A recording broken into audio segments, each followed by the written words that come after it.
The Alternative Experience Podcast. Okay, cool. Yeah. Hey, wonderful people. Welcome to the show. So this week's episode of the podcast is a really exciting one. Firstly, you won't be sort of listening to my tone all the way through. I have a guest this week. But secondly, my guest is actually someone that I've been following for some time on social media. And I'm actually super excited to have him on the show at last. So his name is Mark Canadic. He is a migraine community leader, writer, speaker, holistic practitioner for chronic illnesses, and he's based out of Toronto in Canada. Now, he founded something called the Migraine Professional as like an educational source. As very much like us, he sort of believes that the best way to be free of sort of chronic pain and these kind of issues is through a functioning sort of understanding of how your health and your brain work. You can find him both on Facebook and Instagram at Migraine Professional. All of these links will be included in the show bio. So without any further ado, ladies and gentlemen, Mark Canadic, aka the Migraine Professional. So welcome to the show, Mark. Thanks for being here. Hey, Nikki, thank you for having me. I'm really excited to kind of dig in deep and hopefully provide lots of value. And as you know, the education is really, the main goal. And I want to be able to, that's the way that we really empower ourselves, and the way that we can make the proper decisions, the way that we can, navigate in the world with the proper knowledge to make the right decisions and then improve our well-being along the way.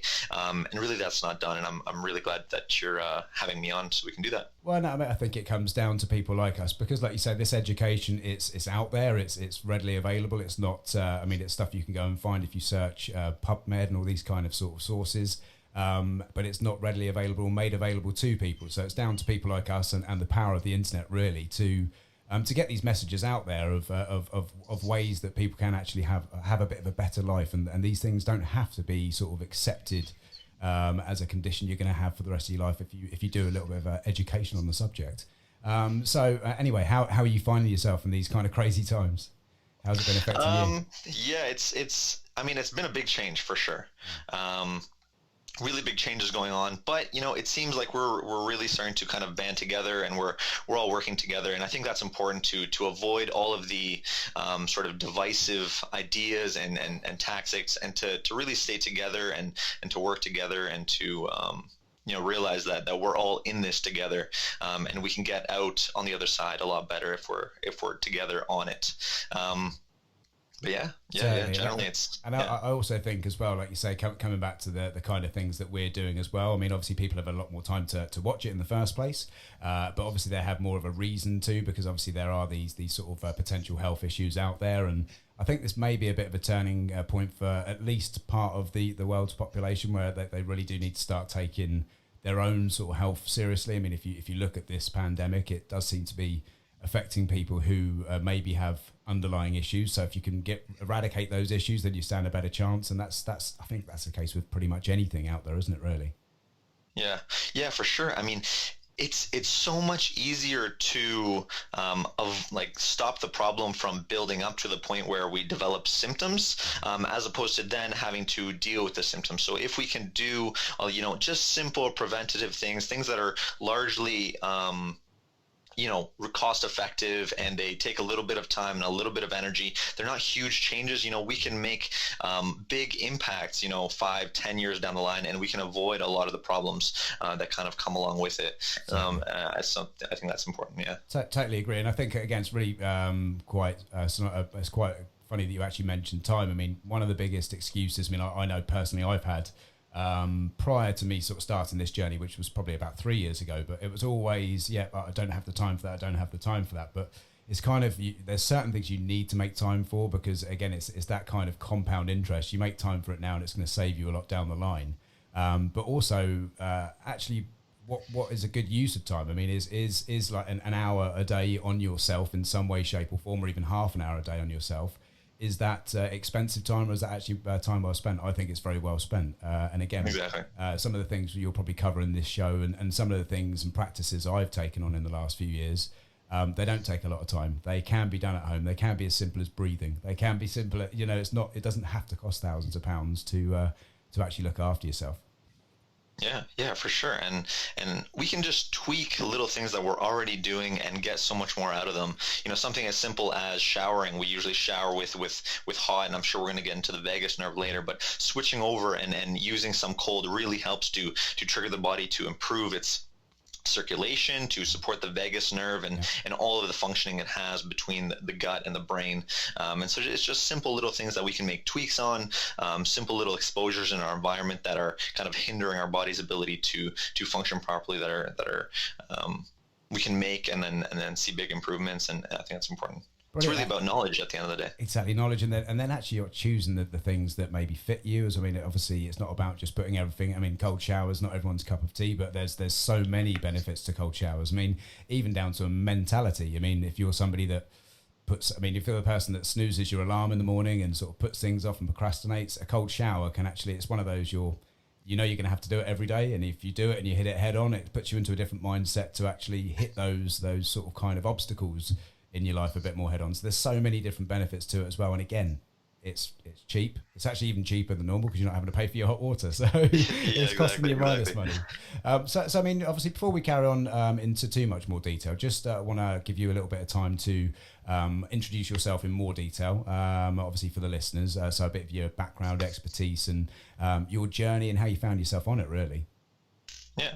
Yeah. So I initially, I came into it through my own health journey, right? So I had lots of, as a child, I grew up, I didn't really, there isn't really good nutrition information. So we're just kind of eating whatever's available. We're going through whatever is available to support our health. And so, as a kid, I was sick all the time. I had migraines and headaches. I was constantly getting things like strep throat. I had lots of acne. I had all kinds of these different issues kind of building up and low-lying digestive issues that were building. And so that's what really led me into figuring out, as the internet sort of started to build, that there was so much more information available. There was so many more things that we could do than just, go to our doctor. And take whatever drugs they're giving out. There's so much more we can do prior to that and to support that, and then after the fact to really help to even out our health and take a lot of that sort of allostatic load, which is that pressure that is put onto our body from all of the different things going on. So going through that healing journey, that's what really led me into it. And then I went to the Canadian College of Homeopathic Medicine. After that, I became one of the first licensed homeopaths in Ontario. Wow. Then after that, I went to the Czech Institute, learned about, holistic lifestyle coaching and learning about nutrition and lifestyle and exercise and breathing and all of these supportive lifestyle and dietary and environmental interventions that we can use to really help support the body. And then further, I went to the Kalish method of functional medicine to understand more about, nutritional and dietary and functional understandings of the body with, the thyroid, the adrenals, hormonal and nervous and metabolic systems that are kind of all breaking down and are affecting our body, and how we can then go about and support them. And kind of throughout that process, I realized that, migraines were a really large and an underserved place where there really wasn't much information available, especially at the time when I started Migraine Professional. Now I've seen a massive growth in the community, and there's so much more information available. Everyone is so much more empowered, and it's amazing to be able to kind of go along with that growth and that transformation and support people along the way to do that. Definitely, and I think, like you said, there is literally so many people that suffer with migraine, and I mean, in my lifetime, I've been a migraine sufferer. I'm not somebody that was getting them weekly or anything, but I'd get them regularly enough. Usually stress related, started at the back of my head and my neck, so tension headaches, but they were quite bad. But my mum, for as long as I can remember, used to be bedridden with them. They were that bad. And actually just remembering that every time it was like, I'd go to the doctors, they can't do anything. They don't have any idea at all. I mean, they might put a finger in the wind and say, take this. And it's all about prevention of symptoms as opposed to really dealing with the core of what the issue is and stopping them coming on in the first place, or at least alleviating, reducing the chances of that happening. And I think a lot of that is to do with actually the methods that do work. Obviously, we are both in holistic backgrounds. They have been, for whatever reason, demonized to a point where even myself, when I got into this again as a patient, I got into the endocannabinoid system because I started taking CBD for serious pain I had off the back of an injury that I'd had a car accident.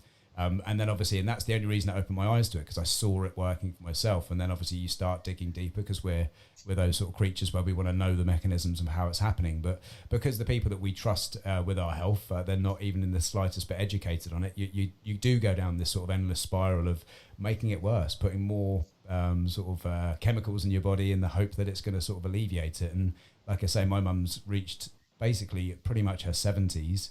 And only just found a method that works by looking outside of the box. And yeah, so I think it's really great that, the internet allows us to do it, but also that people like yourself are out there and like I say, giving up your time to be putting these messages out there, because there is hope for people. And I think, like you say, migraines, because there's nothing put into it, it is kind of given to you like there's no hope. You're just going to be a migraine sufferer.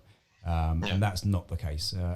So yeah, no, absolutely brilliant. And hats off to you for that side of things. So obviously for people back at home listening that are either know people in their family that suffer with migraines or who are actually sufferers themselves, let's have a little bit of a sort of a catch up on known causes and triggers that obviously that they may know and they may not know. So let's go through some of those side of things if you would. Yeah, for sure. So obviously, I want to kind of distinguish between, triggers and then causes, Sure. right? That's a good. So triggers are those things in the moment that are kind of pushing us over our threshold, right? But our threshold, that point at which we trigger, that could be our trigger levels could be built up to that point by many, many other things. Sure. And those are often our causes that are maintaining our body's inability to kind of bring down our trigger levels, bring down that total load and that total sort of allostatic load or total stress on the body. And so we want to make sure that we're addressing, we can get rid of a lot of the triggers, but we can still have a very, very high trigger levels because of all of those causes still going on that we have to address better, that we have to do a better job of kind of working on, like hormones and like cumulative sort of side of things. Yeah, exactly. All of the cumulative things, we want to work on those as well. So in terms of triggers, things like fasting and missing meals, that's really big. Controlling blood sugar regulation, weather changes and barometric pressure changes.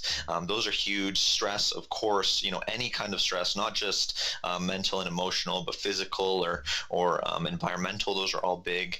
Then things like lights and odors and noise, all big triggers, especially once your brain starts to get really, really sensitive, because they're all causing your brain to have to adjust and make changes and adapt to the environment. And if you're already struggling to adapt, that can be the little bit of extra push that your brain needs to then trigger that migraine.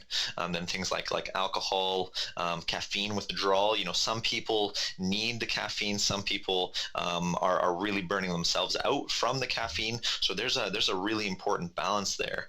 Some people do a lot better with it, especially some people who have autoimmune conditions. Supporting the immune system, antioxidants and anti-inflammatory molecules are really important for the immune system, depending on your dominance. Then things like fatty and fried foods.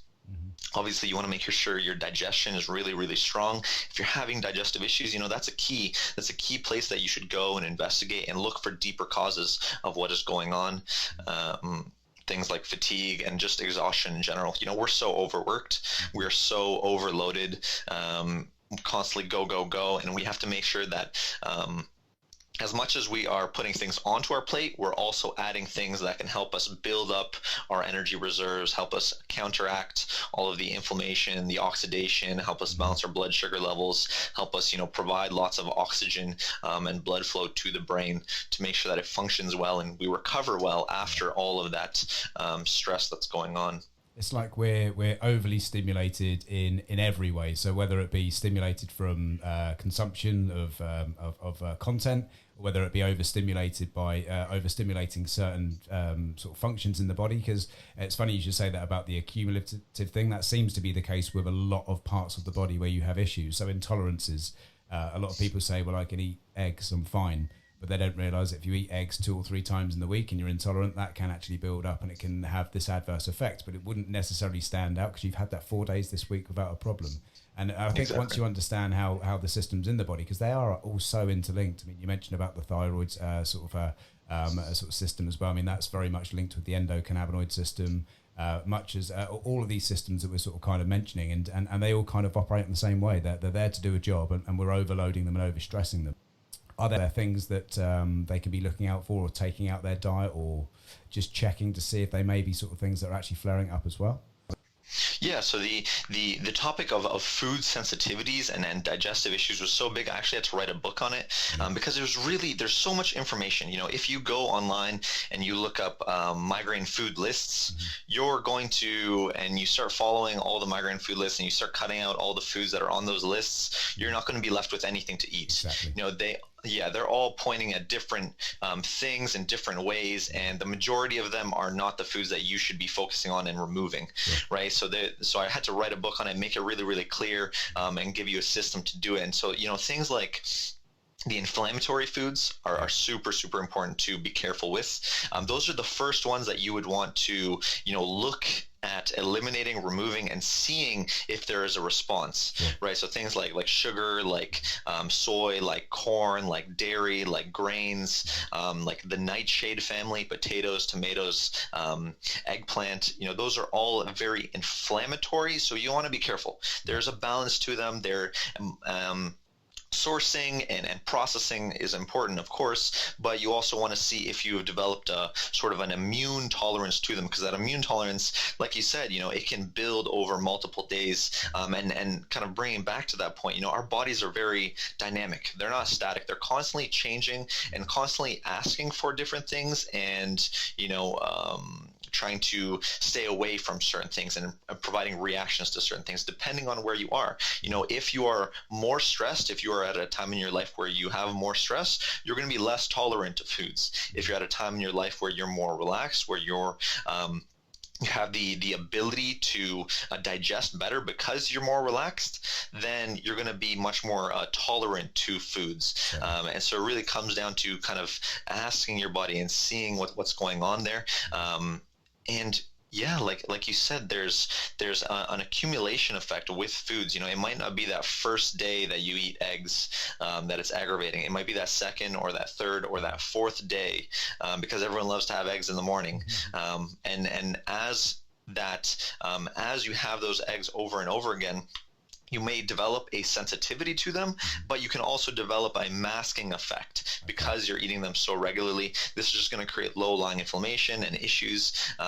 So, taking breaks, but also having a very, very wide variety of foods in your diet is super, super important. Brilliant. I think that's kind of again, these are things that prior to maybe, I have to say, remember, I take these things for granted now. I know them now.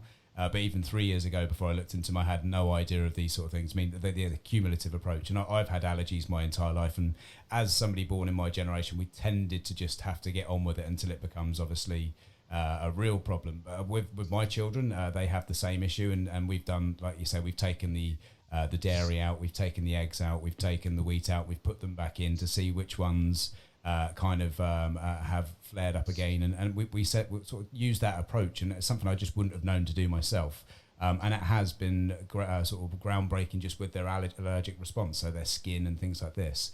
But again, it's one of those things that I think a lot of people out there just don't know, because it's not really sort of taught to them by, like I say, the medical professionals that we go and see when we have these issues. Again, they seem to be more, and I understand it's how they're trained. They seem to be more about symptom management, putting it off for the time being rather than getting to the core of it. And I think that's where the change is now. A lot of people really are like, well, let's get to the core of this. Let's stop it becoming a problem in the first place, because there is a way of doing that. I think this obviously quite nicely links into sort of like the gut-brain connection, because I think that's something that, although people are hearing more of, it is relatively new to people, although obviously we've known about it for some time, and it is massively important. I mean, it's so massively important, this connection. I mean, would you like to sort of go into that in some detail? Yes, of course. So between the communication between the brain and the gut, it's done in two kind of main ways. It's done through our blood, so our hormones, and then our blood circulation, and through our nervous system. And so we want to make sure there is there's much more information going through the nervous system from the brain to the gut through the vagus nerve. There's much more information going from the gut to the brain than there is actually going from the brain to the gut. It's about an 8-to-1 afferent to efferent ratio of communication. So there's tons and tons of information that the brain is trying to get from the gut to understand what is going. And the majority of our immune system is inside of the gut. The majority of our serotonin is made in the gut. So, that balance inside of the gut is really, really important to making sure that the brain can function properly.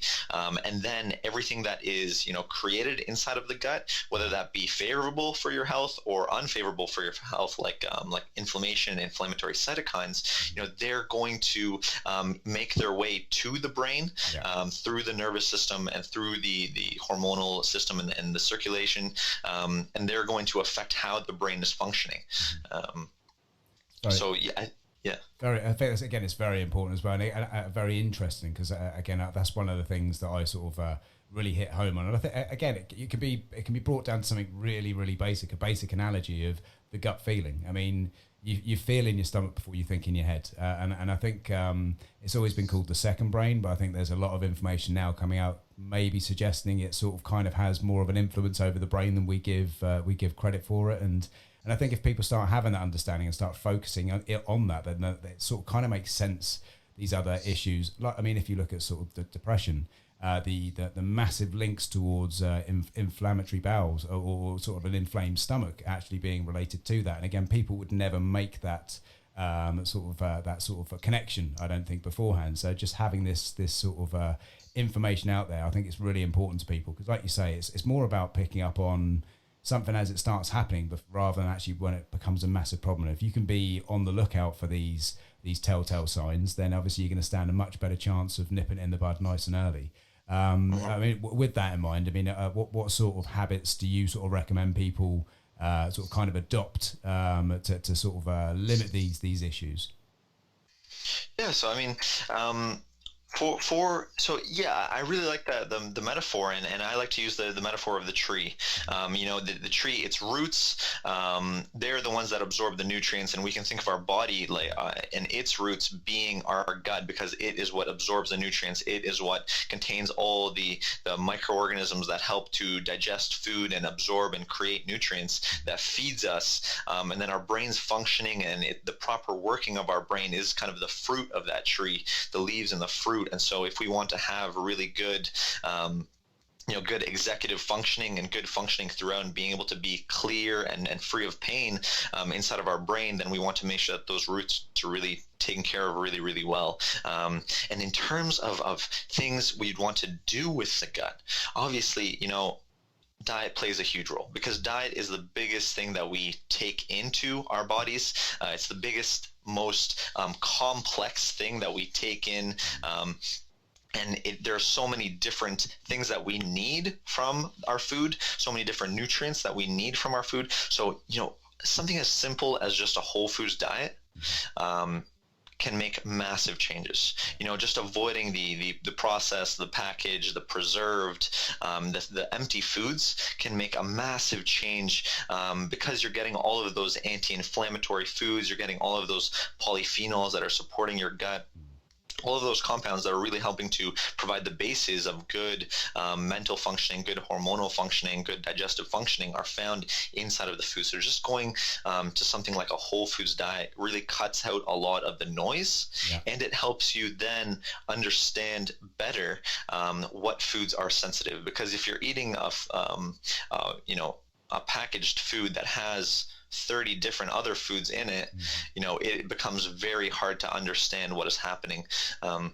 So just getting really, really clear and cutting out a lot of the packaged foods, at least for a short time, right? It doesn't have to be a long time, while you kind of trial and figure things out. That's really important. No, definitely. Like you say, again, these things, people, again, come back to the time thing, but it's one of those things you don't have to do very much. It's just a case of taking something out of your diet, or potentially adding something in, like flavonoids or bitters or something like that, and just seeing after a week or so how it goes. It's not about actually adding any time to or any sort of extra mission to it at all. It's just literally taking that little bit of thought really to maybe do a food diary or even sort of a diary on your sort of general habits. I mean, what time did you go to bed for the last week? You know, were you drinking alcohol? Do you know what I mean? These things, are you smoking? You know, it's just really sort of trying to keep a sort of a mental diary on that at the very least, and then you can make those connections.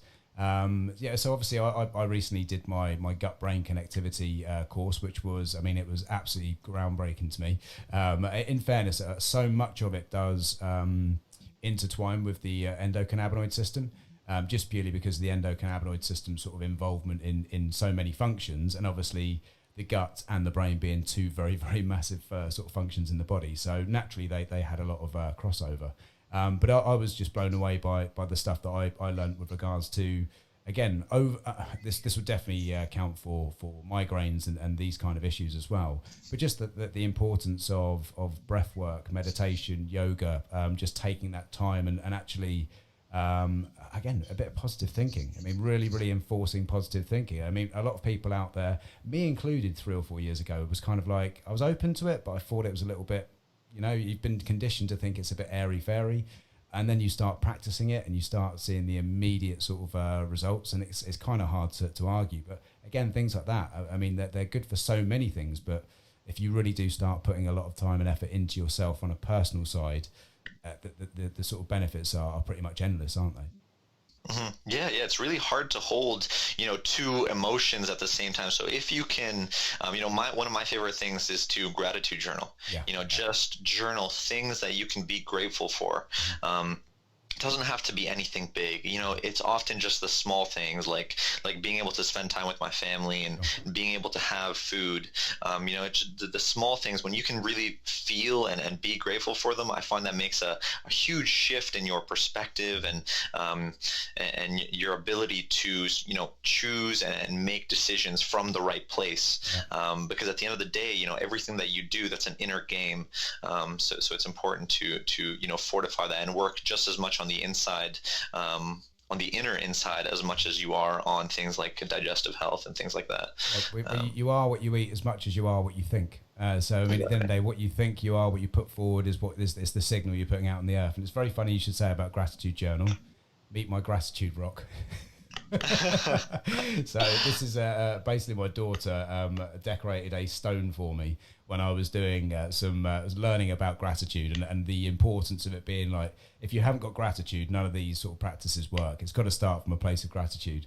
As she gave me the stone coloured in as I was doing it, so I was like, I'm going to keep that with me. And in times when I sort of like do waver a little bit, or I'm feeling a bit stressed, or those sort of bad habits are sort of coming back in, gratitude rock brings me back to where I should be. So nice, I like that. Whatever helps, isn't it? At the end of the day, I think whatever helps. And gratitude is so we spend most of our time thinking about the things that we haven't got, or the things we don't want, rather than actually focusing on what we do have and then letting the rest come to us, kind of thing. We focus on the wrong things.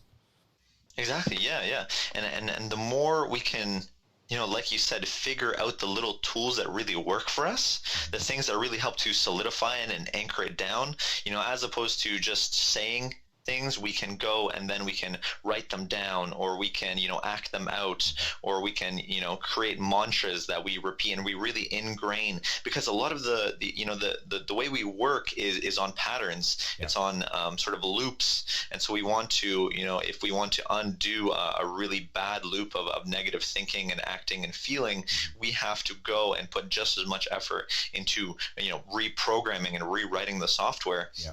And really work that in. Physically break the loop and retrain a new loop and again make sure you're staying in those positive loops. I mean, it sounds simple, it's not, and even when you're aware of it, you do have the days where it's like you've got to have those activities that draw you back in, bring you back into it, and keep you on track. I think the mind it's a difficult place to understand, the mind, I think, sometimes.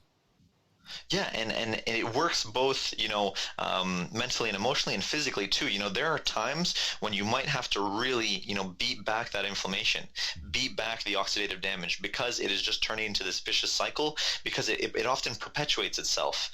So initially you may have, your migraines may have been triggered because of stress or something happening in your life, but then as it goes on and your hormones are compromised because of that, your digestive system is going to be much weaker. And then if you start to develop a digestive issue, that can continue maintaining the problem as long as it goes on. Even if that stress is then gone, that digestive issue can keep going. So then, to really get some ground back, you have to, add a lot of extra support to get that to reestablish normal again. And, reestablishing normal and figuring out your normal again, that's really important.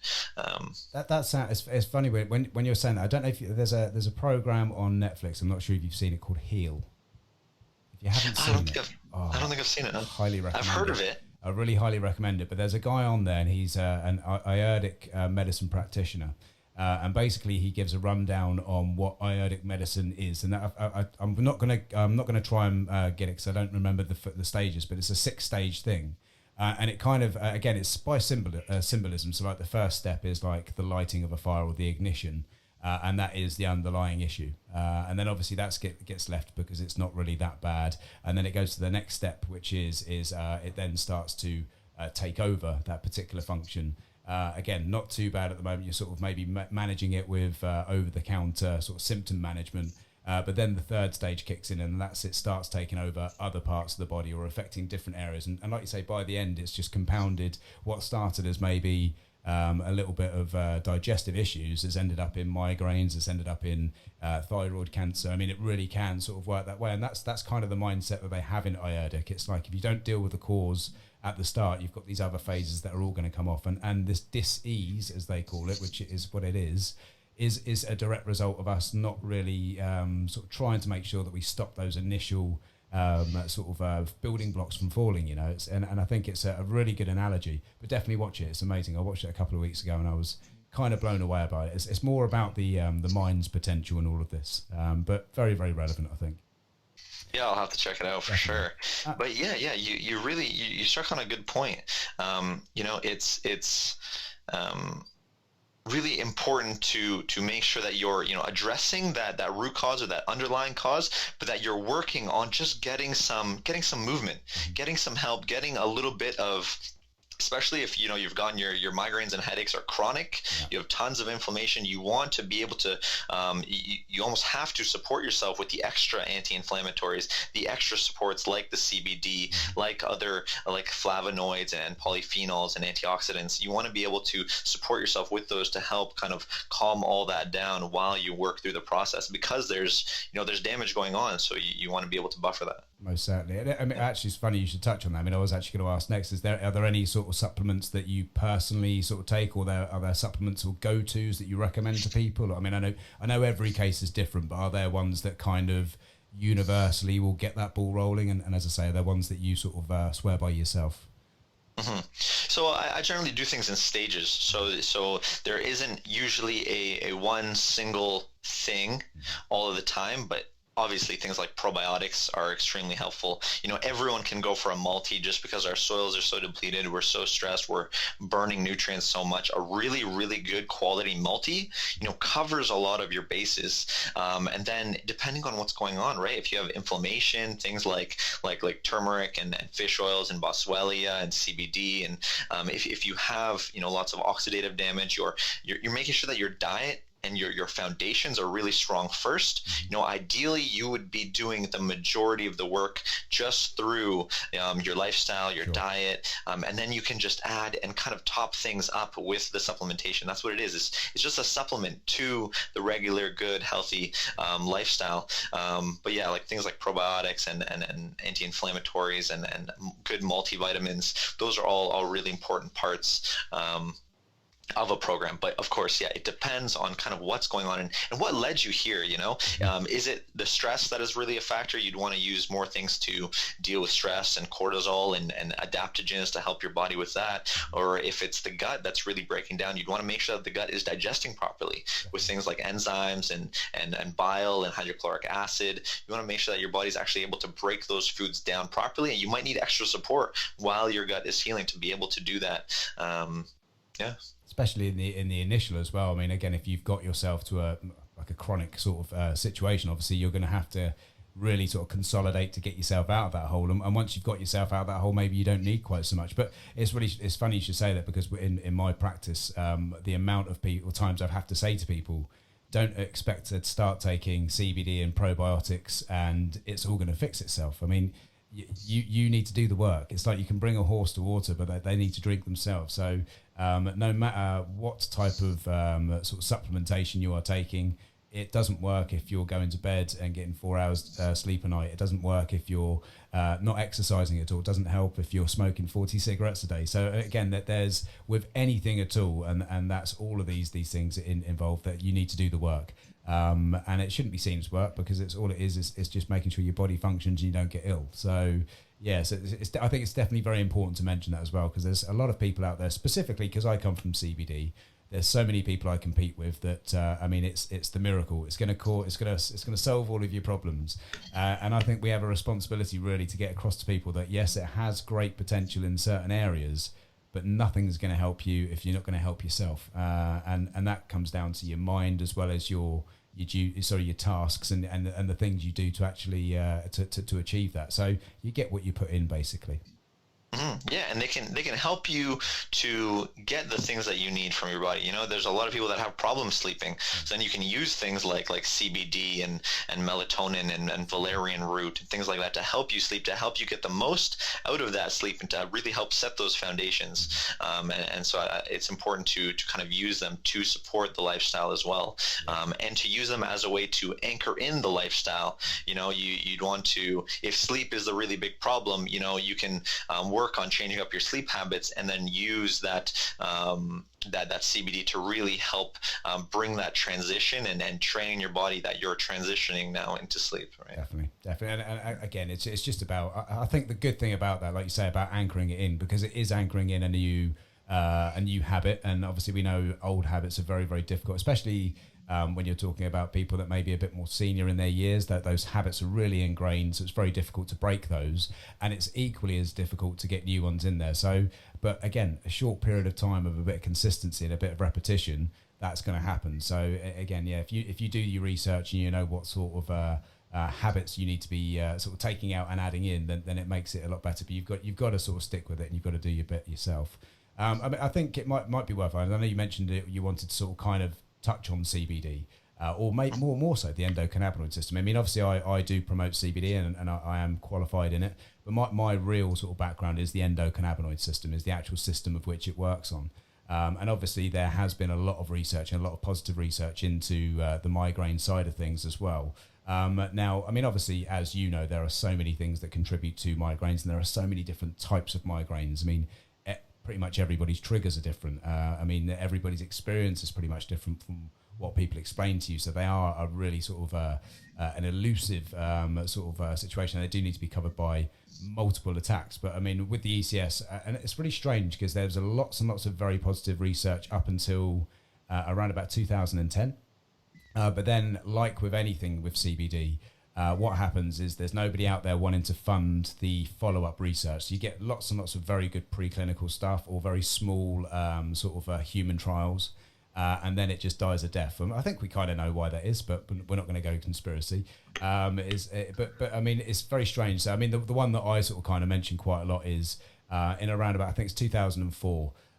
There was a gentleman that but what he did is actually, rather than do a research study himself, he actually went out and he kind of went over all the historical sort of data on it, and he sort of put a little bit of a review together. So I have got some information on it here. So basically, it's a gentleman, if I remember rightly, his name's Ethan Russo. Ethan Russo. And what he basically did is he did a historical meta-analysis and scientific meta-analysis of all migraine treatment. And what he did is he pointed to cannabinoids' potential based on the mechanisms that they've shown. So just straight away he went, right, obviously they've got good anti-inflammatory sort of mechanisms, serotonergic and dopaminergic mechanisms as well. So kind of his hypothesis was they must have some kind of influence. He then also looked at their sort of ability to, I believe they interact with our body's endogenous opioid systems, as well as NMDA. Hoping I'm get that right because I haven't got it on my screen. So NMDA. So that was where he sort of kind of really sort of based his theories on. And he also showed noted that it seemed that people that were displaying an endocannabinoid deficiency, namely anandamide, were the people that tended to actually get migraines. Now, obviously, as you know, the sort of chemical change in the brain that happens to sort of trigger a migraine, we're all susceptible to. But what he found is people that had a fully functioning endocannabinoid system, this system, of what it does, it actually releases neurotransmitters to reduce those signals. And he found that with people that were obviously functioning well, that happened and we didn't receive a migraine. And what he found with a lot of the people that he was looking at that suffered migraine did actually have a very, very low amount of anandamide in their system, which is the bliss molecule. That's the one attached to your mood, your sort of obviously your pain receptors, etc. So that's where the hypothesis sort of kind of come from, where it does seem to be this direct link. How CBD can help that? I mean, there's obviously a couple of different ways that CBD can help. We know it's a good anti-inflammatory. We also know about its analgesic sort of properties, not like your traditional pain medication where you take a paracetamol and the pain signals go for 4 hours or whatever. It does actually work more of a prophylactic, and it also works on neuropathic pain and pain perception. So what happens is the endocannabinoid system, when pain occurs, it basically releases anandamide and 2-AG in the affected area with the express sort of intention of reducing the amount of pain signals going to the brain. So the pain's there, we know it's there, but we don't need to be told about it. Like the kid in the back of the car, are we there yet? Are we there yet? It's kind of reduces those signals to a point when your brain perception of that pain is reduced.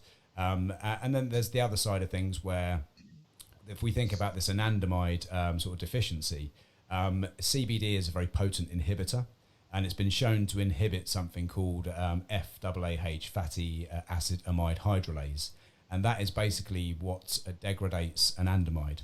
So what they found is when you take CBD by reducing the FAAH, it meant that we were retaining more of the anandamide in the system. So you can potentially stimulate the production of that anandamide. And they're the two sort of processes really that are getting the most attention with regards to their links to certain migraines. So very, very interesting. But again, it's just one of those hypotheses that just they all fit in together.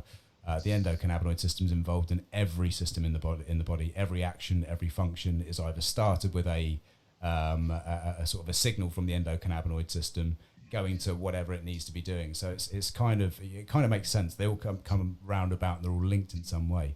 Unbelievable when you know a bit more information about it.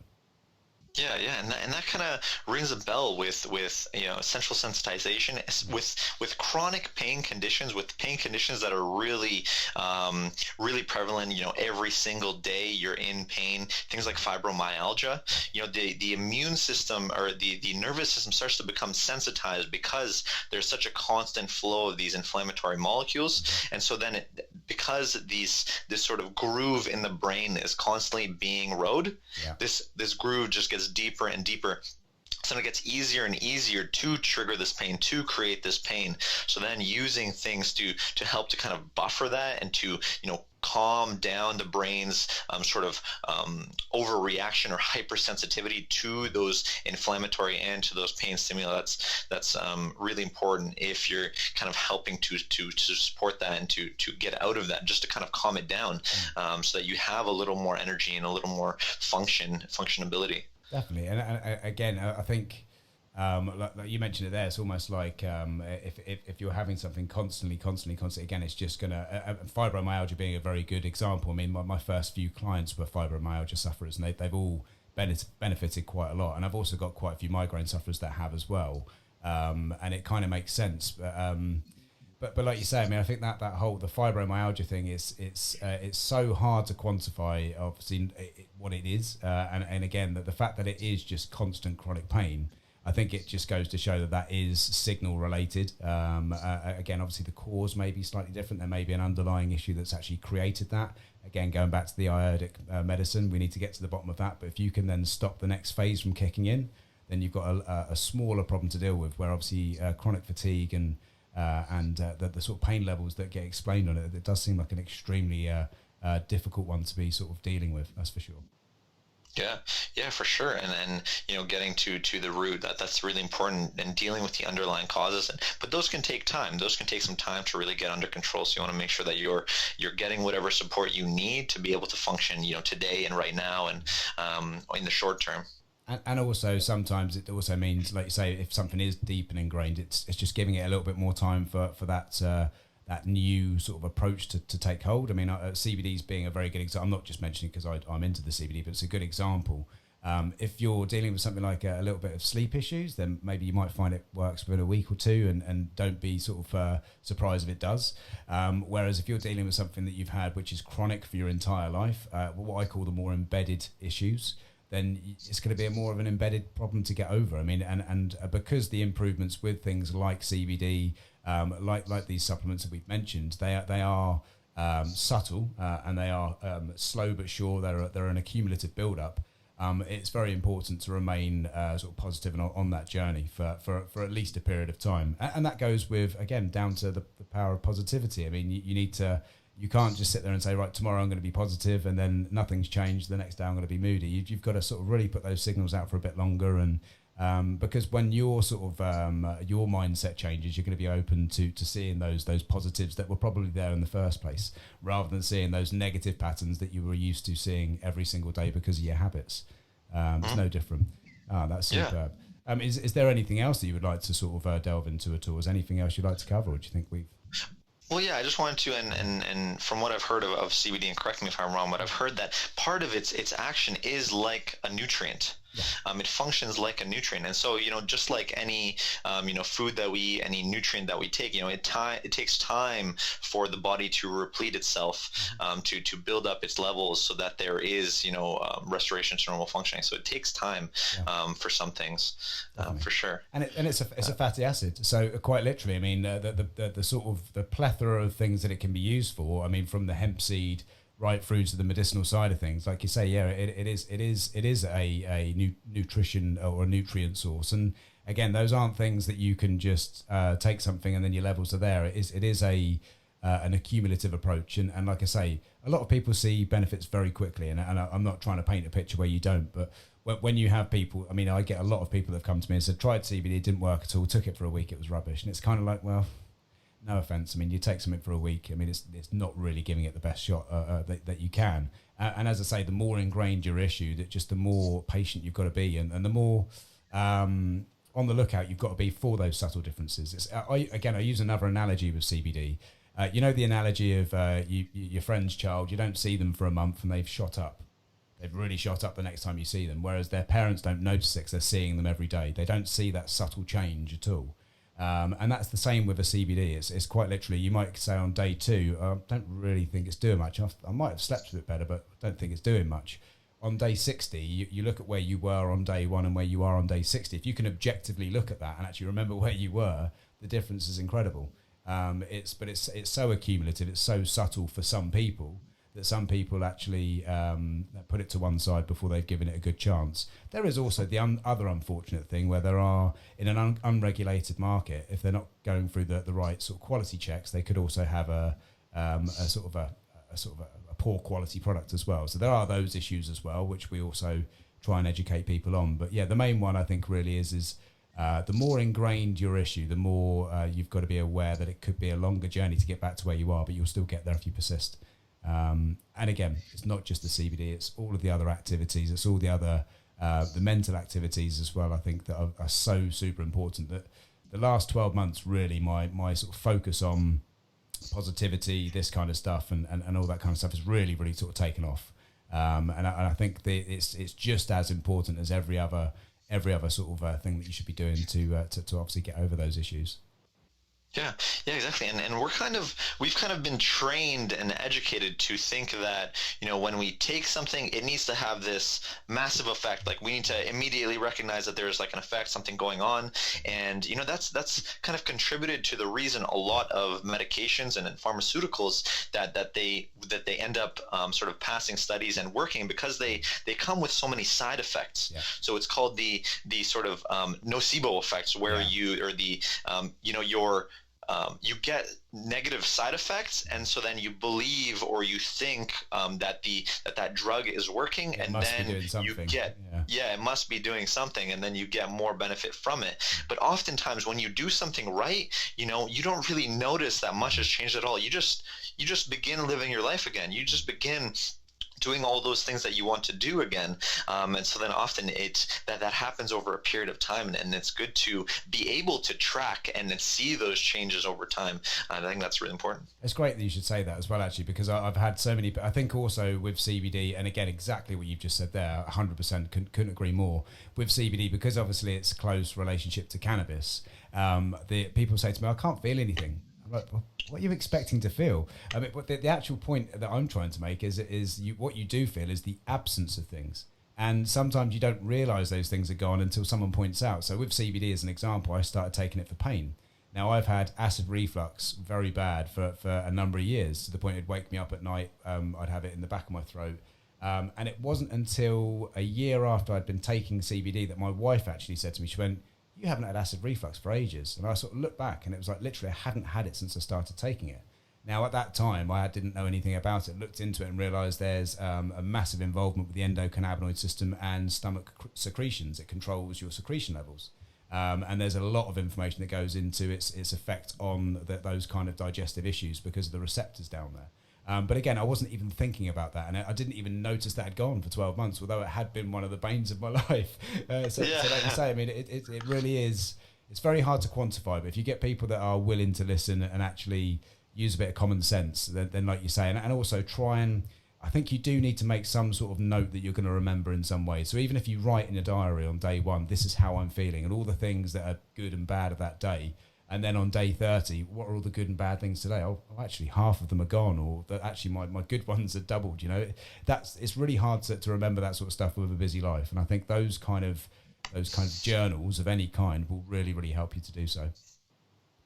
Yeah, and that kind of brings to a point of, one of the things when I work with clients is we want to make sure, we understand our core values. So the things that really help us function our best, help us function our optimal, that really form the core of our life. Everyone knows, if they don't sleep for 3 days, they start hallucinating, they can even die. Or if they drink too much alcohol, they can black out. Or there are these base things that we have to maintain. But then we always have to make sure that we understand what our kind of dream is, our goals are, and so that we have kind of a path forward, and so that we have something to put all of our extra focus or time or energy to as we start feeling better. So as we're tracking things and seeing we're feeling better, we're putting that extra energy and time into something that really helps us feel better and function better and think better, because we're in the pursuit of a worthwhile goal, something that really gives us purpose, that gives us that really puts us into the zone, because we feel that we're living at our best. I think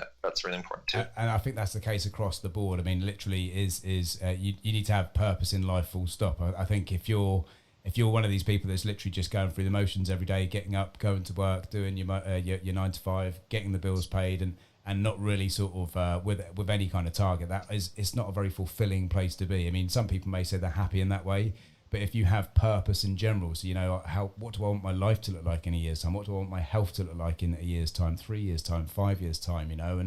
And really sort of having things coming back to the gratitude, having some things gratitude related. So like you want your children to have the best life possible. You don't want them to have any of the hang-ups that we're kind of obviously sort of researching at the moment as part of our jobs. Whether it be depression, anxiety, whether it actually be things that lead to chronic migraines, etc. We want to put them into a place where they don't have that, and if you can keep hold of that every day, then obviously you're going to keep pushing forward on your journey. And exactly the same with your diet, with your health. You really need to have a good idea on what it is you want to be, and actually also know that it can be done.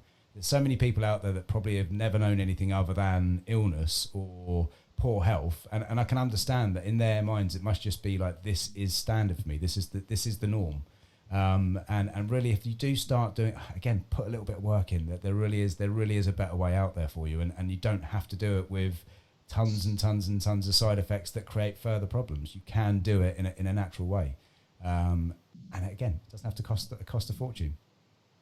Yeah, exactly. You know, being able to live with purpose and live, you know, an inspired life. It can be, however, you know, you don't have to make massive changes to your life, but just go through that 9 to 5, being inspired and living with purpose and living on purpose. You know, that's really important, and it helps to, you know, each, you know, we're made of, you know, 10 trillion cells and 100 trillion bacterial cells, and they're all listening to what your brain is saying. They're all listening to the communication coming from your brain, your nervous system, and your hormonal system. And when you are living on purpose, when you're living inspired, then you're, you know, giving messages that you want to live, that you want to, you know, feel good and survive and thrive. And so, yeah, that's really important. Absolutely, totally. And again, if you're telling your brain you want to be depressed and unhappy, it's going to say, your wish is my command. If you tell your brain and your systems in your body, I want to be, do you know what I mean? I want to have the life that people are jealous of. I want to have the life that literally is what I was born to have.